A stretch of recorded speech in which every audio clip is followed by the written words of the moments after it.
Hello, Firo Fam. This is Ruben, the project steward of Firo, and today I'm reaching out with an important update and a message of reassurance and resolve. As many of you know, Binance has decided to delist Firo from its exchange on the 16th of April as part of its new Vote to Delist initiative. First and foremost, do not panic. We've been through many challenges before, and each time the Firo community has emerged stronger. In this update, I'll break down the Binance situation, highlight our ongoing developments like Spark names and Spark assets, discuss regulatory pressures and how we led the way, and outline why this moment can be a strategic inflection point for Firo. By the end, I hope you feel as confident as I do that Firo's best days are still ahead. Let's dive in. So let's quickly cover what happened and why it doesn't really quite add up. Binance introduced a vote where BNB holders could vote on which monitoring tag projects should be delisted. Firo received 1,141 eligible votes out of around 93,000 votes, less than 2% of the vote, one of the lowest. Yet, we were still removed while some with higher votes stayed. No detailed explanation was given, just that it was a decision from senior management. Firo scores well on many of the factors that they normally consider. We have an active development team and community, strong liquidity and volumes for a project our size, no misconduct, and a secure network, so their decision is indeed perplexing. So what likely drove this? Our identity as a privacy coin, our lower market cap, and the regulatory heat Binance is under globally, especially with regulators explicitly naming Firo, made us an easy target, with the vote providing a cover excuse for Binance. Now, Firo fundamentals are stronger than ever, and this delisting changes nothing about what really matters. For example, Spark names are live on testnet, letting users send and receive Firo with human-readable aliases. It's smooth, private, and incredibly user-friendly, and the registration fees fund our development. We plan to have it on mainnet within 2 months. Spark assets are next, bringing private tokens and NFTs to the Firo network. Imagine privacy-preserving stablecoins, voting tokens, or game tokens. That's coming to testnet in about 2 months. Our Campfire and Stack wallet integrations make using Firo easier than ever, and our protocol gets better with every update. Encrypt Wallet, a browser extension wallet, is probably about 2 months away as well. Funding, still really strong. Just a few days ago, we received another major donation of 125,000 US dollars worth of Monero from an anonymous privacy advocacy group called Power Up Privacy to support Firo's development and liquidity, and they have expressed interest to continue supporting our work. This is a huge validation. Independent privacy proponents believe in Firo enough to invest in our future with no strings attached, unlike with venture capitals. And the network, over 4,600 masternodes, and even in this carnage, the number is growing. That's a huge proportion of all Firo locked, securing the network and showing real long-term commitment. So to anyone worried, we're not slowing down, we're accelerating. And you can check out our recently updated roadmap on our blog. Now let's quickly talk about regulatory pressures and how we dealt with it. We didn't just sit around waiting for trouble. We pioneered exchange addresses to meet Europe's MiCA rules without compromising user privacy. Binance liked it. In fact, they recommended it to all other privacy coins that wanted to stay on Binance. Zcash and PIVX followed our lead and implemented something similar, and it is highly likely that our innovation has enabled them to remain listed. But even then, even meeting their requirements wasn't enough to save our listing.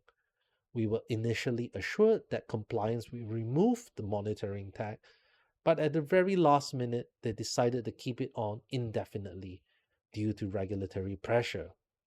It's frustrating, yes. Downright unfair, even. But we can hold our heads high. We did the right thing and were the champions of the middle ground in the privacy space. Not just for us, but for other players as well. And this is actually an opportunity. Because let's shift perspective. What do we gain? We're no longer tied to Binance's disproportionate liquidity demands. Being on Binance came with the pressure to maintain high liquidity with at least 60,000 US dollars on both buy and sell side, no matter the market conditions.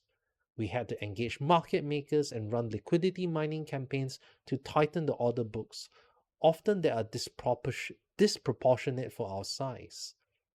These efforts cost time and funds, and because of the high liquidity requirements, I would argue it prevented organic price discovery for the size that we are at. As a smaller cap coin on a big exchange, we had to punch above our weight to meet their standards. Now, without that burden, we can allocate resources much more efficiently. We won't need to constantly worry about volume quotas or liquidity thresholds to keep Binance happy. Our liquidity can be right sized to our actual user base on platforms that are easier for us to manage. In short, we escape a bit of an unreasonable expectation game. We've seen our friends at Xano benefit from this, and that despite their higher market cap, have much lower liquidity on exchanges that fits their size. Now, we're probably done with the monitoring tag stigma. Let's be honest, having a yellow warning tag on Binance wasn't helping our image. Having the tag slapped on us actually reversed the price recovery we were making at the time. It made potential users hesitant, and it lumped us in with a narrative of risky coins. Now that we're off Binance, that tag is gone. We define our own narrative from here. We are a proud privacy project that have been behind some of the most important privacy protocols in the space, not a warning label project. Rather than anxiously hoping Binance would one day remove the tag, which was actually supposed to be the case after we introduced exchange addresses, again, they changed their mind and decided to keep it on indefinitely. Now we are free of that uncertainty, and anyone looking at Firo will see our technology and community first, not an exchange imposed flag. And while I'm proud of exchange addresses as a pragmatic solution to keep privacy coins on centralized exchanges, they were essentially a custom compliance tool for Binance, which other exchanges haven't adopted yet. Exchange addresses introduce complexity to the user experience, and since Binance is currently the only user of these addresses, we can de-emphasize them from our wallet experience or even completely remove them in the future. And more importantly, we get to live our values. We have always said decentralization, privacy, and freedom.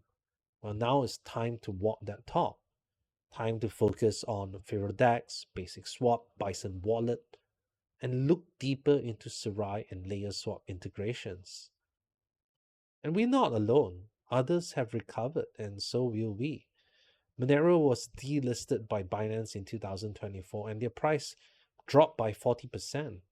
It took a couple of weeks, but they then recovered. Why? Because their fundamentals didn't change, and neither have ours. We have cutting edge privacy tech, a committed community, and we're solving real problems in a world that is becoming more surveilled by the day.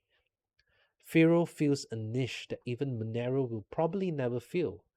Private assets, instant transactions and finality, backed with a solid and upgradable privacy protocol that we developed from scratch. Now, what can you do as a user or a part of a Firo? First of all, withdraw your Firo from Binance before the 15th of April. Don't leave it behind. Use our official reference wallet or Campfire or Stack wallet to self-custody. Don't let Binance convert it to stablecoin for you at unfavorable rates or dump Firo for you. We're still listed on many exchanges like Maxi, Gate.io, HTX, XNX, Biconomy, CoinX, and many others. Continue trading there if you prefer centralized exchanges, and support exchanges that support privacy.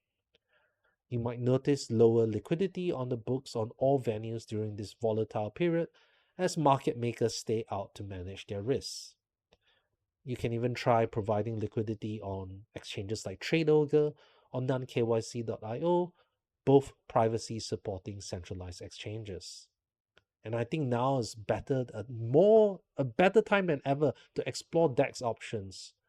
FiroDEX saw a spike in usage after the news, and you can also use swap services like WizardSwap, Lex Exchange, and cross-chain DEXes like Bison Wallet or BasicSwap.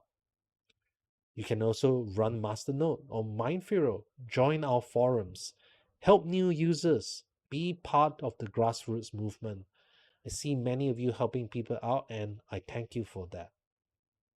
Stay informed, stay united.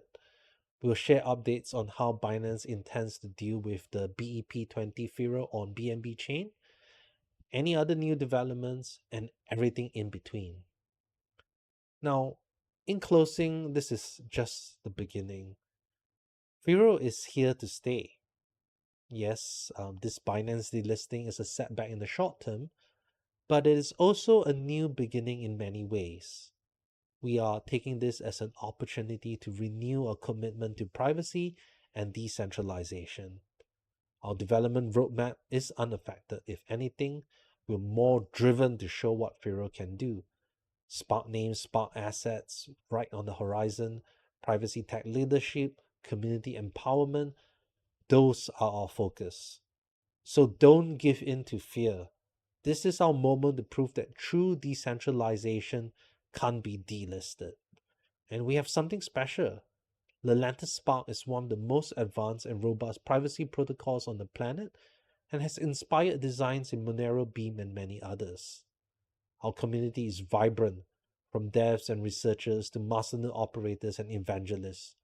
Privacy is not going out of style. If anything, it's becoming much more important as surveillance increases and we head towards a more uncertain world. We are on the right side of history with our mission. One exchange's decision, not even Binance, can take that away. If we keep pushing forward, exchanges that understand our value will support us, and users who need privacy will find us. I want to personally thank each of you for your unwavering support.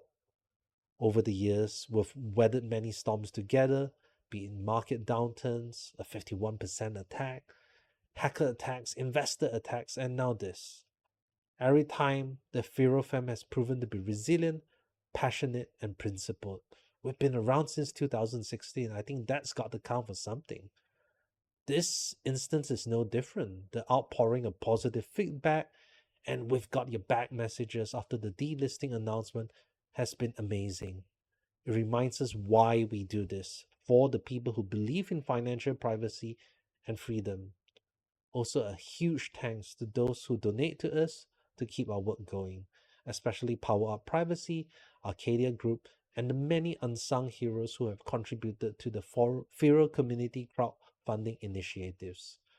We'll keep pushing the boundaries of privacy tech, and we know you'll be right there with us. On behalf of the Firo Core team, thank you for your unwavering support.